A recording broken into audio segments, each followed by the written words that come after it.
अगर ये बीजेपी के बड़े नेता कहें कि नाम में क्या रखा है, तो फिर startup India, make in India, और फिर हम भारत का झंडा लेकर के, इंडिया का झंडा लेकर के अपना भारत का सम्मान, भारत हमारी किस ऊंचाई तक पहुंच रहा है, हम दुनिया को दिखाते हैं और बताते हैं।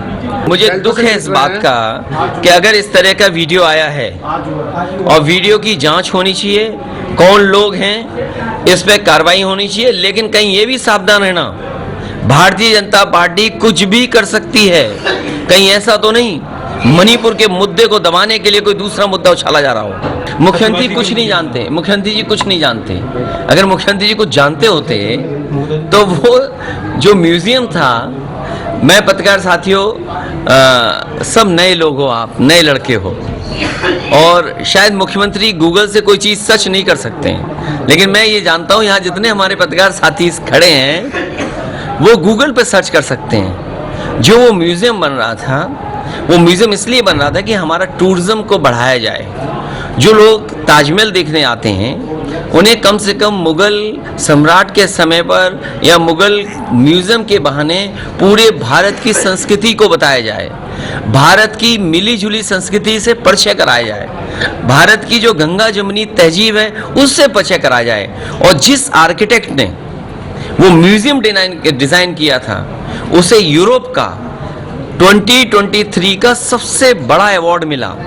सोचो, यूरोप का जो सबसे बड़ा अवार्ड आर्किटेक्ट को मिलता है, उस आर्किटेक्ट ने आकर के आगरा में डिज़ाइन किया। वो मुगल म्यूज़ियम इसलिए था क्योंकि ताजमहल से जुड़ा था, लेकिन उस म्यूज़ियम के अंदर जो संदेश था वो गंगा जमुनी तहजीब का था, मिली जुली संस्कृति का था, भाईचारे का था। और फिर मुख्यमंत्री जी कहते हैं कि 24 में भारतीय जनता पार्टी का उत्तर प्रदेश ही नहीं देश में इंडिया गठबंधन सफाया करेगा। नया इंडिया बनाने का काम। और इंडिया का मतलब क्या है? डी का डेवलपमेंट मान लो, डेमोक्रेटिक मान लो, और सबसे बड़ी बात है इंक्लूसिव है। जो ये बात कहते हैं सबका साथ सबका विकास, क्या इस इंडिया में इंक्लूसिवनेस की बात नहीं हुई? और वो इंक्लूसिवनेस जो अंतर्राष्ट्रीय गोल होते हैं उस पर मुख्यमंत्री जी ने बहस की थी विधानसभा में, याद करो, जक्कर करके।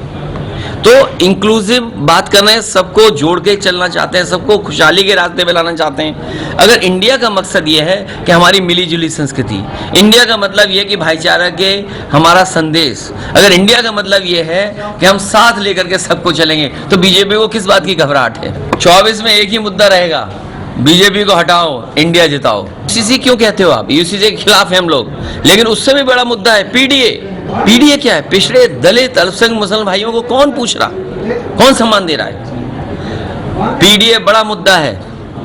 पीडीए का मुकाबला बीजेपी नहीं कर सकती, ना इंडिया का मुकाबला कर सकती बीजेपी, ना पीडीए का। तो मैं आपसे कहना चाहता हूं, इतनी निरंकुश पुलिस कभी नहीं हुई होगी जितनी आज हमें देखने को मिल रहा है, और इतना करप्शन पुलिस या विभागों में कभी नहीं हुआ होगा जो आज हो रहा है।